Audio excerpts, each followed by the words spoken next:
L'entrée de la société de travaux publics Eiffage bloquée depuis ce matin. Rien n'entre, rien ne sort. À la direction de la société, on sait qui bloque, mais pas pourquoi. Depuis hier, ils étaient présents et n'ont sollicité aucun rendez-vous.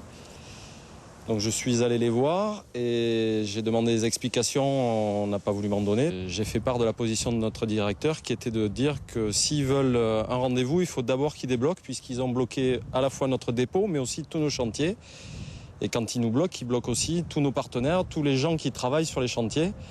Donc c'est pas que la société Eiffage, c'est un ensemble d'entreprises, y compris eux-mêmes puisque un certain nombre de ces transporteurs étaient sur les chantiers en train de travailler et ce sont ceux-là même qui bossaient qui se sont mis en travers pour bloquer.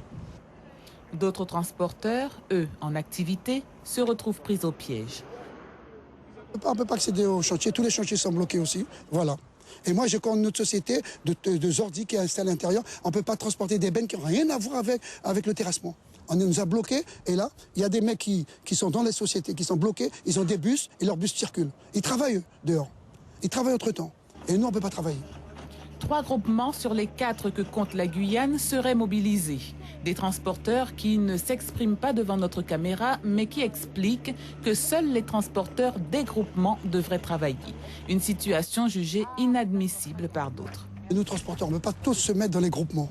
Il y a des groupements, nous sommes des transporteurs indépendants. Voilà, maintenant, dorénavant, ils veulent que ça passe par des groupements. À tout prix, être affilié à un groupement. Auquel que tous les indépendants ne peuvent pas. Nous sommes des commerçants. C'est un libre service, etc. On va à Géant, on va à Carrefour, on choisit. Et le client, il choisit ses transporteurs. Bref, on ne peut pas obliger quelqu'un de rentrer dans un groupement.